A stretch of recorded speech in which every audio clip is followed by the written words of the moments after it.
Welcome to Conversing.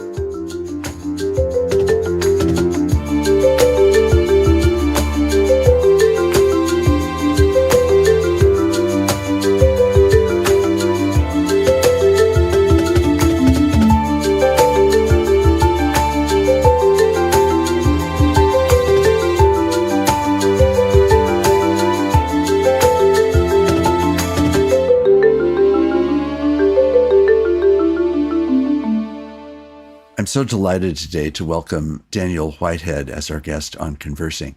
Daniel is someone that I've come to know only in the last year, and the work that he's been doing, which we're going to be exploring and discovering more about in the course of our conversation, is a ministry based in Vancouver, British Columbia. He's the chief executive officer there of Sanctuary Mental Health Ministries. It's a wonderful organization, which we're going to explore partly about the relationship between church and mental health concerns. But Daniel, welcome. I'm just so grateful that you're here and grateful for your work. Oh, thank you, Mark. It's lovely to be here. So both of us would know, and I'm sure most of our listeners are aware, that mental health concerns rank right up there at the top of some of the global concerns of our day. And they probably have always been so, but I think all the more are we aware of them because of what's going on in so many different places where trauma and violence and poverty and on and on and on and on have created circumstances in which mental health is made unstable or even less stable than it has been. And sometimes it's chronic and long-term and very profound. So the work that you're doing is really important work, and it's really heavy work. And I'm just anxious to explore it together with you. So give us first just a picture of your background. You were raised in England. You went to Chichester University. You've done 2 different degrees at Regent College in Vancouver. You've been trained in mediation in London. And so I would just love it if you would tell us a little bit about your own development and how it would be that you came to occupy this role in this ministry that you actually launched. Yeah, well, I'd love to. It's always interesting to try and share your life in a few minutes. But, essentially, I was a burnt out pastor who didn't know it. That's the long story short. I was leading a church in the UK, which I was leading from a young age, but it was a well-established church. And I came to lead it under very traumatic circumstances because my mentor and predecessor died really suddenly. And the church asked me to lead it. And It was about 7 years into leading a church that my wife turned to me one day and said, I can't remember the last time I saw you smile.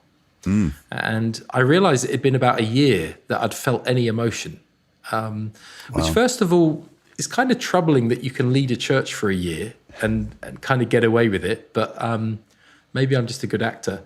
But it was troubling to me because I was confronted with this reality that, I know I am a laugher and I am a crier. I'm a very emotionally engaged person. So I knew something had to change. And at that point, my wife and I embarked on a journey, which was to lay down the church, to put down that dream of leading that congregation and to go on an adventure, which led us to Vancouver, Canada, in the most unlikely of circumstances, and eventually led to this little nonprofit that I now lead.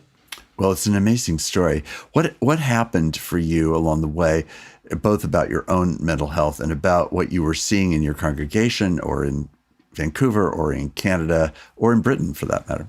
Yeah, hindsight is so useful. But, when I got a framework and a vision for mental health in the context of faith, it kind of made sense of my life to that point. But I had to have the glasses, the framework to see it. And I realized that, my experience of being a pastor, I would say at least 80% of the pastoral work of being a pastor is directly relatable to mental health. And yet for me, at my point of crisis, I had absolutely no framework, no language, no self-permission.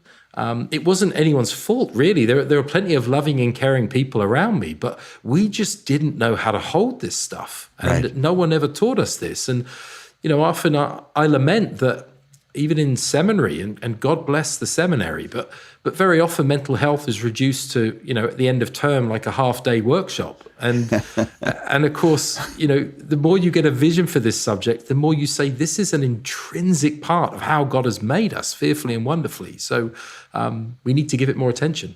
Right, much more attention.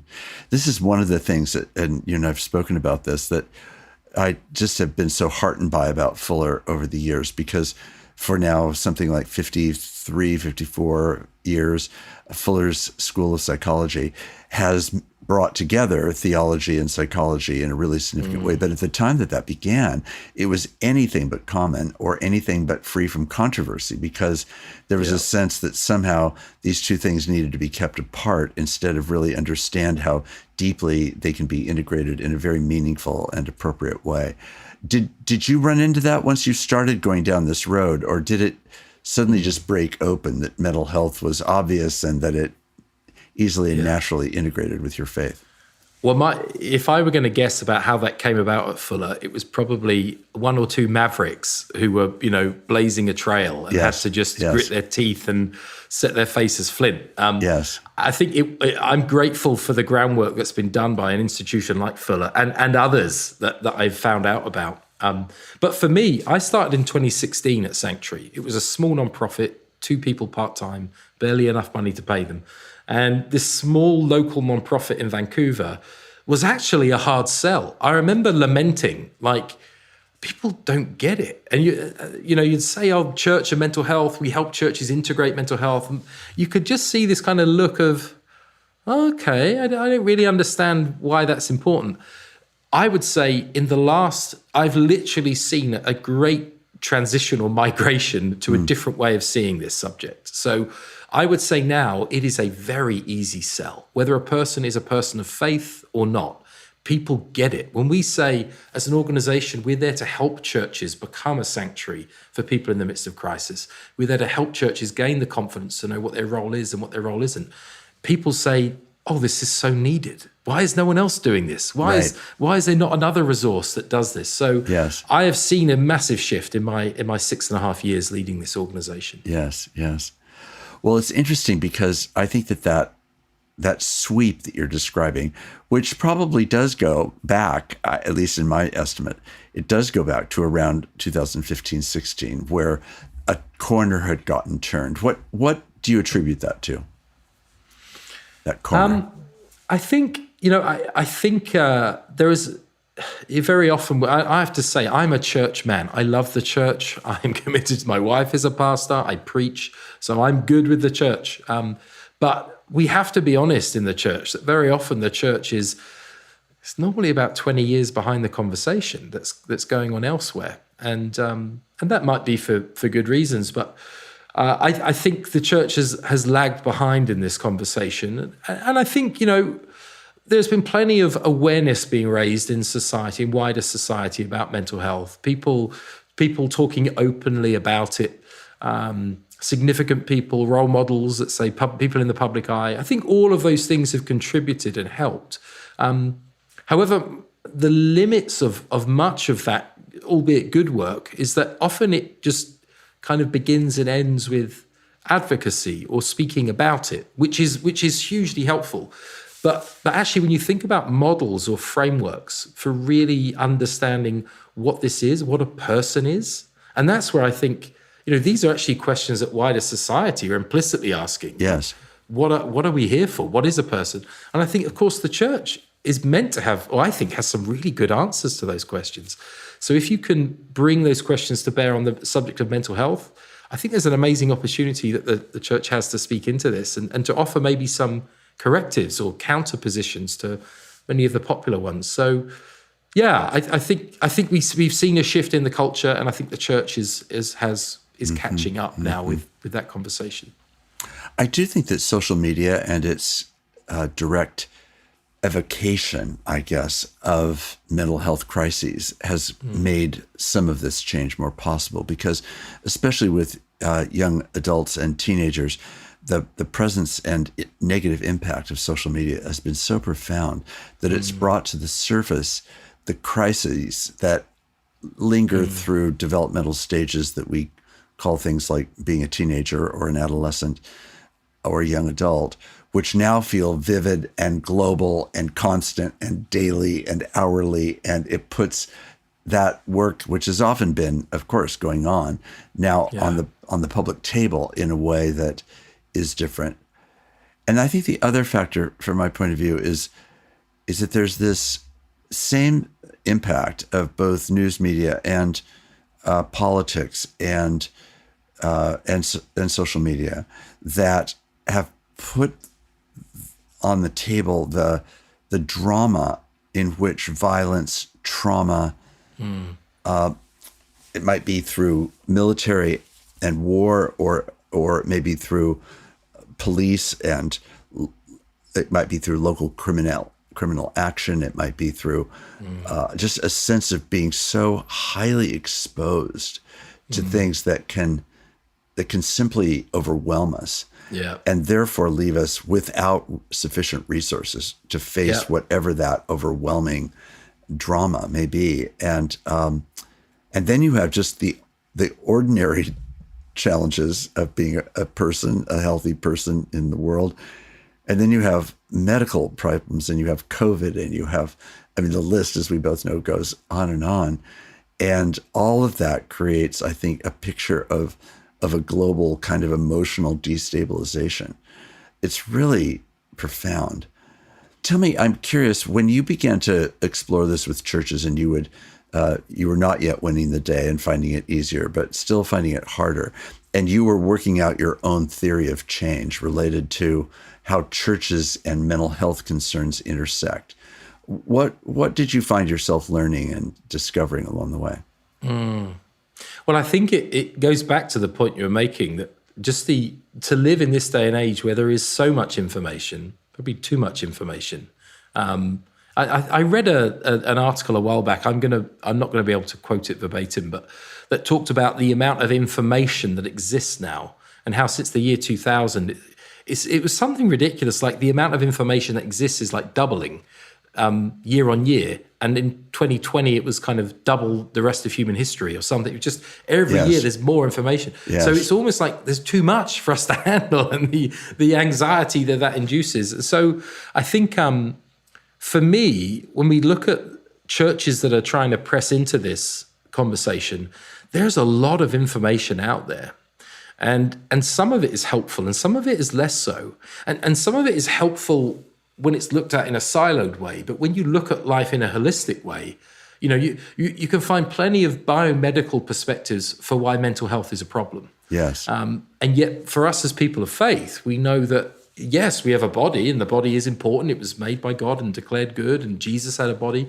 But we aren't just biomedical. We are biological, we're psychological, we're social, and we're spiritual. So we have this holistic, multifaceted way of being, and each of these areas of ourselves connects and impacts the other. So if you miss I remember my old New Testament professor, Rick Watts at Regent, used to famously say, and you can't see air quotes on a podcast, but in air quotes, he'd say, many a demon has been cast out by a proper meal and a good night's sleep.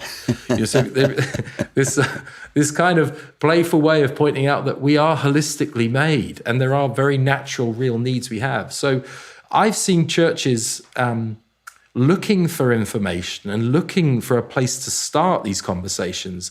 And very often I have found that they're in a biomedical framework, a biomedical worldview. So the Sanctuary course that we created, which is free on our website, anyone can use it, was designed to say, where do we even begin with this conversation that's so big and so scary, and there's so much catch up? We just simply said, could we be an organization that helps people have that initial conversation? And so that's how we created the resource. We will put that in the notes of this podcast so that people can go to the website and take that course, because it is a really wonderful introduction. But as you were doing this, then you're talking to local pastors. They're saying, what are they saying to you at the beginning? This sounds like a stretch. This sounds like, oh gosh, I can't imagine our people going for this. This feels like it's foreign to the church and shouldn't be introduced. What did you run into? Well, I mean, Canadians are pretty polite. So more often than not, I feel like initially at the outset, you'd kind of get ghosted by people. It was just like, oh, good luck with that. That sounds great. And everyone loves the idea of it because it's kind of a popular current topic. I'm going back a few years. But really, we had to find those advocates, those champions. And really, that's finding people at a point of pain. Yes. The truly heartbreaking thing for me is that there have been times in my 6.5 years at Sanctuary when a church has reached out to us and said, we need help with this. And you find that something horrendous has happened in the church. Someone has died by suicide, and the church just had no clue. And so I think to us, it's always heartbreaking that those conversations happen after the fact, because I often say to people, no one ever plans on getting a diagnosed mental illness. No one ever thinks, I'm going to get to 45 and then get diagnosed with psychosis. It just doesn't work like that. So these are conversations we have to have before the fact, because mental health is not about that uncle or that friend. It's about me. It's about, I have mental health. And the question is not, do I have mental health or mental illness? The question is my mental health flourishing or is my mental health languishing? And that's irrespective of whether you have a mental illness. So I think we've seen uptake as we've been able to reach those people at a point of pain, the people who get the message, to then become advocates and go to their pastors or go to their churches if they are pastors and say, hey, we need to have this conversation.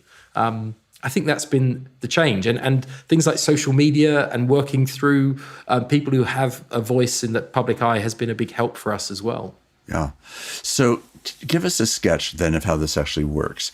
You develop a concern for this priority. You're wanting to work with churches and bring awareness, development, training, etc. What goods and services, as it were, does Sanctuary provide for a congregation? Yeah. So if I go back to the beginning of Sanctuary, it's really interesting of how Sanctuary began. So Sanctuary was 2 chaplains working in Vancouver, and they found that every church they met with, whatever the denomination, they were all saying the same thing about mental health. They were saying, help. We need help. And they then did a survey of churches and found that statistically there were more people suffering of mental health challenges in the church than not in the church. The average number was higher in the church, which maybe because the church people reach out to the church at a point of crisis, and there's research that shows that. But it might also be that sometimes the church just doesn't know what to do with this subject. So Sanctuary was born then, and at first it delivered workshops, seminars, and sermons to the churches of Vancouver, working with volunteer therapists who in their spare time would come and help. So when I joined the organization, we had this kind of local in-person training. And essentially, Sanctuary had done that for 6 years. And what I said was, could we distill that, all that stuff we've learned in person through all these very talented therapists and psychologists, could we distill it into a self-guided course that anyone anywhere could pick up? Could we fit it into a pedagogical journey that would allow a congregation to do it? And we kind of started, when we eventually said, yes, we should do this, we started with a sense of, I don't even know if this is possible, but we're going to have a go. And, the remarkable thing has happened that now the course has taken off. And so the Sanctuary course, which is this 8-session course, is like our main product that we encourage churches to use. We then have a number of other ancillary resources. So like during COVID, we created a resource over Zoom in about a month called Faith, Grief, and COVID-19. Because what we saw very early on in the pandemic was people were experiencing grief, loss of autonomy and all these things. So we've created resources as we go. We're working on a youth resource at the moment. We have a podcast, all of these things. And there's the work plan for Sanctuary is to build a suite of resources. We have about 10 resources we're working on at the moment that over the next few years will be helping a church to continue their conversation and their journey on this subject. So if you take the course at the end of the 8 sessions, what will a person have either learned or what will they be capable of doing, or what's the outcome? so that a community will go through the course, and at the end of it, they will have a shared framework and a shared language for the subject of mental health, how it intersects with their faith. It makes it a subject that can be spoken about openly and freely in community. And it also gives a sense of permission for people to bring their authentic selves into the church. Because if you were anything like me, I didn't know how to do that. So I think it breeds and it creates a safe space, a sanctuary for vulnerability and openness to happen. And I think once these things are brought out into the open, aside from the shared framework and shared language, which is a really important component, a good foundation, really it sets a permission for a church in an ongoing way to continue to think about a strengths-based approach. Like, what do we as a community have to offer this conversation? And so it's been fascinating for us as we've directed churches to think that through, to see what has emerged in churches, from churches that have come up with, lament Sundays is this thing that's cropped up, where churches are now actively in a systematic way having Sundays where the church is just going to lament faithfully. Say more about what that means so that people who may be less acquainted with that term understand what you're getting at. Yeah, so I think if we think of the Psalms as the songbook of the Bible, which you could tell, who was the first person who coined that? Was that Bonhoeffer? It was, I can't remember who it was, but the Psalms is the songbook of the Bible. 40% of the Psalms are lament. 40% of the Psalms are people really going into very dark places and exploring them before God. And when I reflect on my experience of worship services or worship in the church over many years, I can't honestly say 40% of the songs reflect lament. And when I think about the use of testimony in the churches, not that I'm against testimony, but very often testimonies are stories with nice, neat, tidy bows tied on the top. And then they're left. And I know people that have a nice, neat testimony, and then they have a catatonic mental health crisis. And it floors them. And we don't hear those stories. And yet it shouldn't be surprising to us when we read the Psalms of Lament, or indeed when we read the scriptures and we see Jesus hanging on a cross, crying out, "Where are you, Father? Where are you?" Like he's doubting his own faith on a cross naked. I think, how have we got from that picture of vulnerability and openness to a place where we're not even allowed to say, "I'm feeling depressed"? Right. So really, Lament Sundays are an attempt to redress that and say, we're going to focus on the spiritual discipline of lamenting faithfully and bringing all of the difficult things, all of the things that are unanswered or unsaid. I'm going to bring them out into the light of the church, not to put a bow on them, but just to acknowledge them faithfully as the psalm writers do. So what you've given us then is a picture of not about how to provide mental health, professional mental health services, but how to provide mental health support in a congregational setting where a person might need a primary care professional if they're able to get to such a person and find somebody that's appropriate for their means and for their own expenses. Yeah. But you're saying, how do you provide a support structure, almost like it might be primary or it might be secondary if they have a primary caregiver that's a mental health professional. Is that the right way to structure what you're doing, or have I missed it? Yeah. No, I think it is. I think we often talk about, the key thing for the church to understand is that the role of spiritual friendship is a vital component of a person's recovery.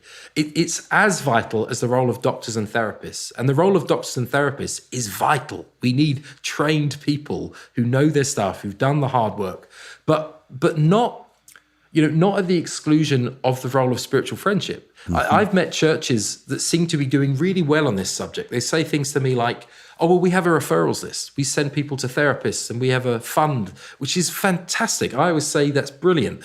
But it's not brilliant if we do that to absolve ourselves of the responsibility to offer spiritual friendship to people in crisis, because you can make someone biomedically well, but unless they're connected to a loving, caring, supportive spiritual community, what's the point? They're still going to be isolated. So I think we would say to the church, there is a unique calling and a unique role the church has, which is not to replicate what medical professionals do, but to complement and help create a circle of care around a person.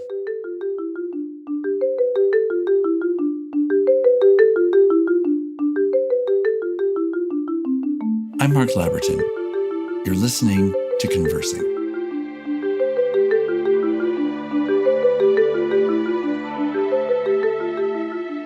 When I became the associate pastor of First Presbyterian Church in Berkeley, they had an already established lay counseling program, which involved professional supervision of lay-trained counselors.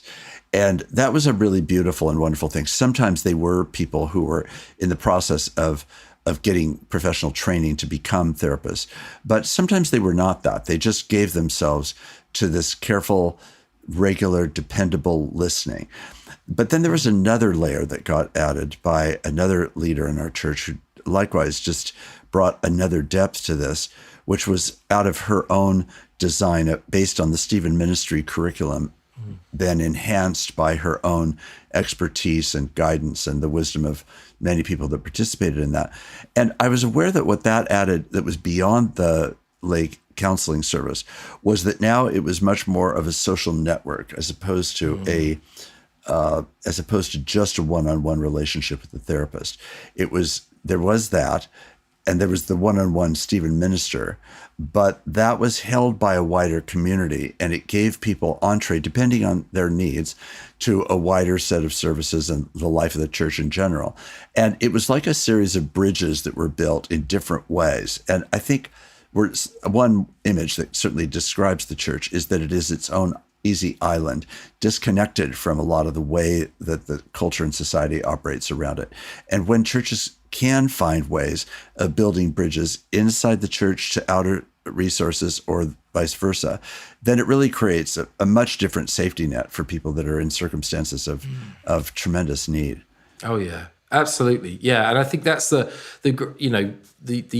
that's such a beautiful example of how it should be. And yet for many of us in our experiences, I mean, for me as a pastor in the tradition I'm from, which is more of a non-denominational charismatic setting, but there is a great deal of pressure to think that we are the ones who should have everything all together. And yes, really reaching out beyond the confines of the church is a sign of weakness or a lack of faith. And yes, no one says that. Trust me, no one says that, but it's implicit, and it's a feeling of I should be happy. I should feel fulfilled. I should. And those kinds of ways of thinking are like a one-way ticket to mental health languishing, in my experience. And it doesn't really begin to touch on the crises and trauma that people may have experienced along the way through actually doing pastoral ministry, but also through experiences in the life of the church, period, or through their own life experience or their family's life experience.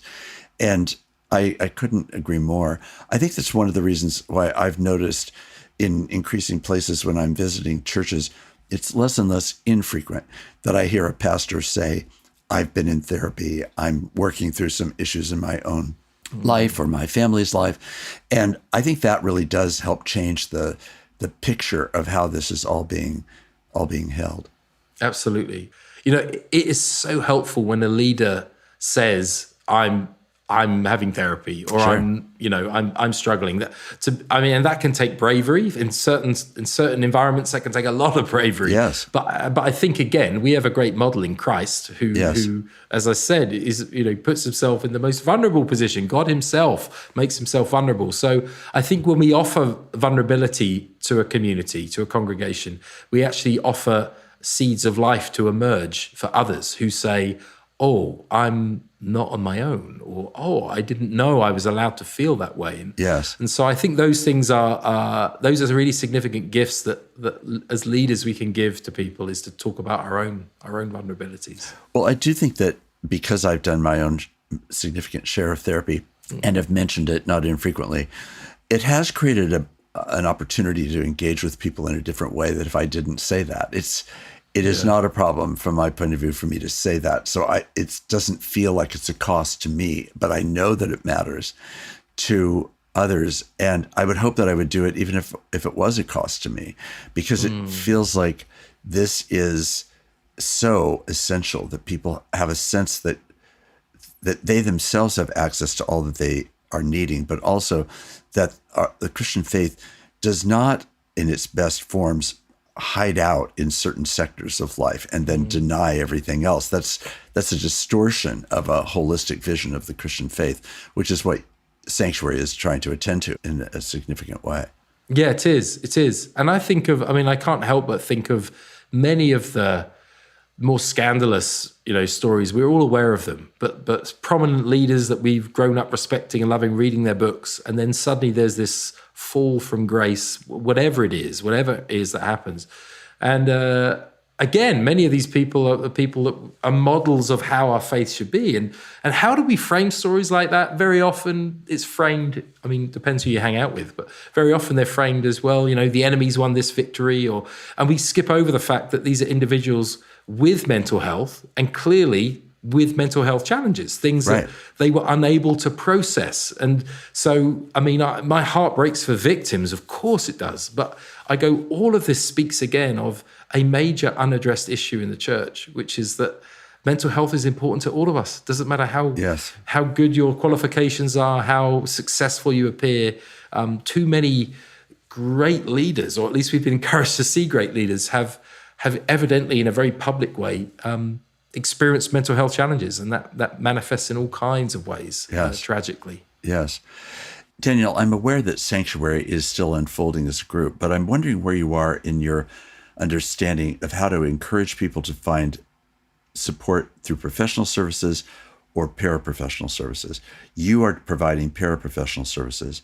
So how do you help people understand in churches when to refer and not try to do something they're incapable of doing? But then how do you also not fail to do what a paraprofessional really can uniquely and very specially do? Yeah, so I think one of the things the Sanctuary course does is it helps the church to really think about the problem or the challenge holistically. How do we even frame this subject? So I think it does leave a church with certain questions, and it does offer suggestions about how to meet those questions. So I think, in terms of at which point do we refer, when do we intervene, all of those things, I think there are some great resources that can help people do that, and we recommend those resources. But more than any of that, I think it gives a church confidence to know that whatever a person's recovery journey looks like, we don't need to be fearful that somehow this either clinical journey or is at odds with our faith. That the two can be held and actually should be held together. And any decent therapist trained in the last 10 years would look at a strengths-based approach that says, how does this person make meaning of their lives? And if that is their faith, then any decent therapist would be encouraging that person to draw on their faith community. Yes. So I actually think that work is already happening in the world. The church may not know that, but the course does help the church to realize that. We don't live in this siloed way anymore. This holistic sense of we are biological, psychological, social, and spiritual is actually not a Christian idea. So it's an idea that's already out there, but it certainly fits within our worldview as Christians. Yes. That God makes the world this way. Yes. So we take other kinds of crises, like, for example, the crisis in the Roman Catholic Church around clergy sexual abuse, or in Protestant denominations, which have gotten a lot of headlines in recent days.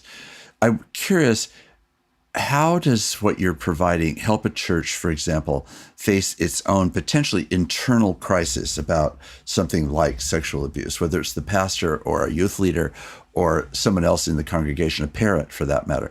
How, or is the course and its development still working those things out? Maybe this is one of the pieces of curriculum that you're still developing. Yeah, it's definitely still working those things out. And there's actually a podcast series that we're sponsoring that will come out in June with one of our ambassadors, Dr. Hilary McBride, on spiritual trauma.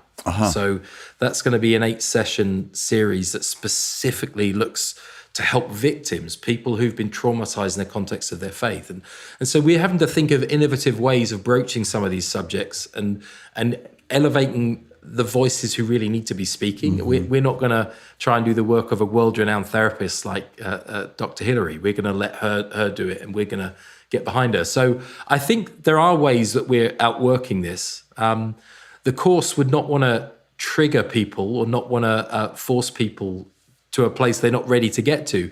But the course would give people permission, as and when they're ready, to process the more difficult things they're going through in an appropriate environment. And I would suggest, I would absolutely say, unless it takes you by surprise, I personally would not take some of these big, heavy, traumatic things to the church first and foremost. I would be taking them to a therapist who has expertise in trauma. And I know too many people that have gone to the church first, and it has been harmful to them. Right. And it pains me to say it, but it's true. So, right. We've just got to acknowledge that. So, well, this is one of the reasons why Fuller and scholar leaders and potentially Sanctuary and some other groups are beginning to have conversations about how to develop a curriculum for seminarians for their own mental health sake, and they're dealing with their own issues, but also as Christian leaders in congregational settings to ask, how do you develop the kind of toolkit that you need, not as a professional, but as a pastor coming alongside families and individuals facing these kinds of really overwhelming circumstances. And it's a very encouraging thing. We're just also at the beginning stages of the development of that. But I think what we will try to do is provide resources that are both sound in terms of mental health and the best research that's going on around sexual abuse, but at the same time, provide the integration of how our faith integrates alongside that set of insights in order to try to bring a better set of tools to what is really an overwhelming crisis for a family or an individual or a pastor, whoever it might be. Absolutely. Yeah, no. And I think from my point of view at Sanctuary, we partner with all kinds of organizations for that reason. The conversation in the area is so underserved that it really is going to take a lot of smart people working together to address that. So that's very much our posture. And we can see where the gaps are.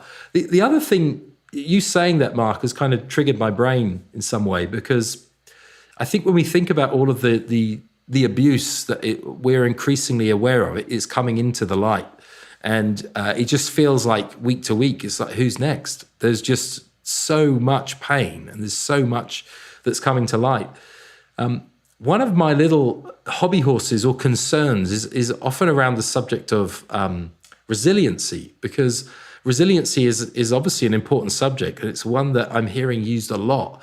But I always want to pause people when they start getting on the resiliency hobby horse, because I think resiliency might be one side of the coin, but justice is the other side. Yes, and it's too easy to just say, well, this is good. It's building good character in us, and too often we've justified systems of oppression because it's financially convenient, or it just means I don't have to talk about difficult things, and we ignore the issue of justice. And again, I see churches, or I see things online, articles or little videos where someone who has committed atrocities or done horrendous things to people, and very often they're still venerated without any thought of the people who have suffered. And I don't know that the people doing that intended that, but it does suggest to me that there's still a skewed or not quite a true vision of justice for people who've been wronged. And I know justice is important to God, so just thought I'd throw that in. Yeah, I think it's an extremely important point, because of course that intersects with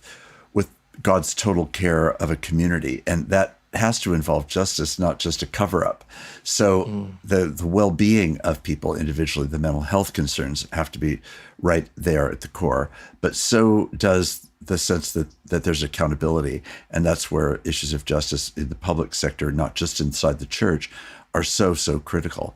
And there's been a tendency in Roman Catholic and Protestant circles to go much more for the sort of private, internal to the church only sort of treatment approach, if that, let alone actually bringing it into the light of the standards of justice that would really help a person believe that there's been full and appropriate accountability.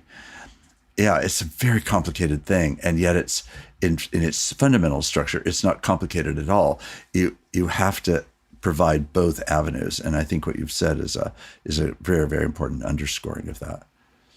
What would be something that you would imagine on the horizon for Sanctuary that would feel to you like it was the evidence that real headway was being made in a larger sort of scale than just individual church by church? What would be a benchmark that you might imagine? Well, I mean, the long-term ridiculous vision that I had, you wouldn't have got this. One doesn't get this far without having a ridiculous, outlandish vision. But my ultimate dream is that one day I will hear of people being referred to churches, people at a point of crisis being referred to churches because the level of just care and love that they'll receive will be recognized as an important part of their recovery journey. Yes, So yes. I dream of a day when the church is famous for being this compassionate space, recognized by everyone, whether they have faith Yes. or none, that these people understand, what you're going through, and they're going to be there to offer you friendship and support throughout your recovery journey. And I think that's in some sense a hearkening back to where the church was. If you Right. think about, the geopolitical landscape of Britain and of North America has been shaped by the church. That's why there's a church at the center of every town, city, and village.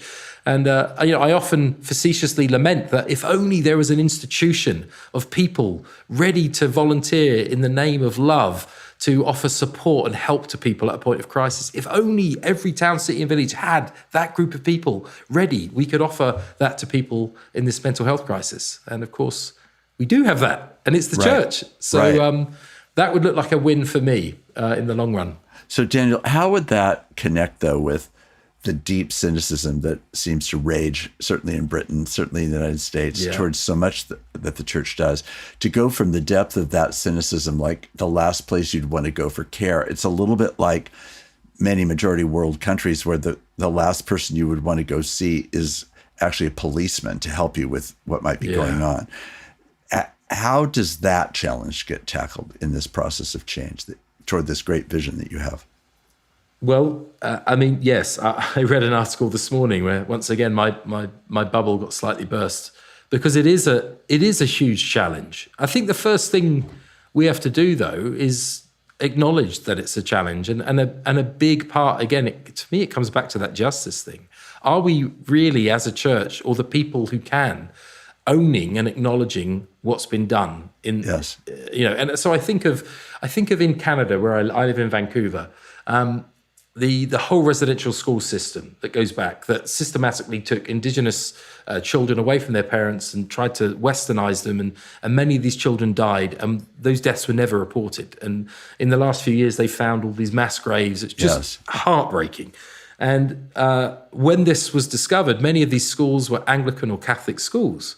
So the Pope and the Archbishop of Canterbury, Justin Welby, both visited Canada in an attempt to make some kind of acknowledgement of the church's complicitness in that. And I remember seeing Archbishop Justin Welby being asked, families saying, can we have the records of our kids, the records that you've got that shows where those children were? And there was this moment where Archbishop Justin, there was a sense in which these people came for a fight, and Archbishop Justin just said, of course you can. You'll have every record we've got. Of course you will.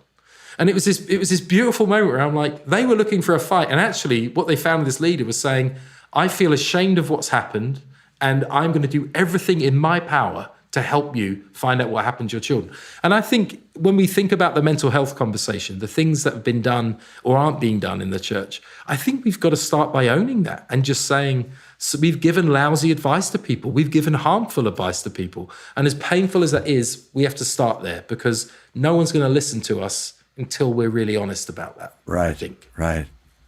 Yeah, it's a wonderful picture of taking true responsibility in public. And I haven't followed that story to know whether or not that is actually unfolding, but I certainly want to believe that it is unfolding. And if it hasn't yet unfolded, that it will be. Because so often in any trauma, the great anxiety and thing that drives people the craziest is the absence of information and the absence of the truth about what actually occurred. Because otherwise they're left just with their fantasies and imaginations, which are almost always as bad or worse than the actual events themselves. And they don't have any kind of confidence that they've actually gotten to the back wall of what the tragedy was really about. Yeah, I read that article when that happened, and I thought that's exactly the right response, of course. And it's the one that the church is often masked by saying, wait, we have to do justice to everyone, which is a way often of blurring any kind of responsibility except to itself for its own protected interests, rather than for the sake of the people that have been injured. It's an amazing story. Daniel, tell us just as we close about the vision for how Sanctuary is going to expand. You're just entering the United States. You've been largely based in Canada, though you've had also a significant impact in Britain. So just tell us kind of how the story you hope will unfold in its reach. Yeah, well, there are some really cool and initiative projects we're working on at the moment that I think coalesce nicely for our launch in the US, which we at the moment we're rolling out in the US. One of the projects I haven't mentioned, but we're working on, is an album of music with the Porter's Gate Worship Project. Uh-huh. So in September, we'll be releasing an album of music that called Sanctuary Songs, which are music that speaks, worship music that speaks to this very subject. And so in the course of doing that, we've connected with some very talented musicians, and Matt Maher became an ambassador for us. So we're going to be working closely with Matt, with the Porter's Gate. We know that churches like to sing, so we kind of thought this was a unique opportunity to help churches continue these conversations. Yes. So I think people will be seeing more of Sanctuary in the next year across the United States. And some of those key partnerships with key institutions and organizations are part of that as well. And, ultimately our hope is that, at a point of crisis, when a church knows that this is a subject they need to talk about, and everyone I'm talking to in the US, in my visits recently, are saying there is such need in this historic moment. There is such need. It's almost people with tears in their eyes when I say what Sanctuary is. So I think we are here to raise awareness that there is a resource, there is a tool that can help churches begin a conversation. And then we've amassed some key partners and organizations that can continue to help the church through this tender conversation in the years ahead. Yes. I'm so grateful for your work.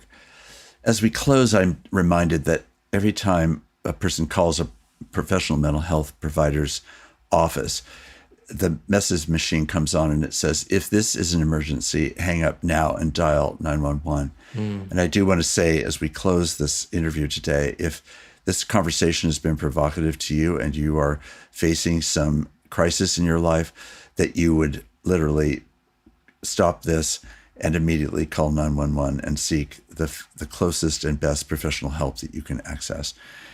What we've been trying to talk about is then that second layer. How do you come alongside people in those crises? Not in the name of professional care, but in the name of a holistic, Christian-based, psychologically oriented, sociologically sensitive, culturally aware understanding of what it takes to live as a holistic person in the world with health. And Daniel, I'm just so grateful for the work of Sanctuary, and congratulate you in getting it this far, and look forward very much to ways that we might partner together in the future, and to the ways that this ministry is going to continue to develop. God bless you. Thank you, Mark. Thank you so much.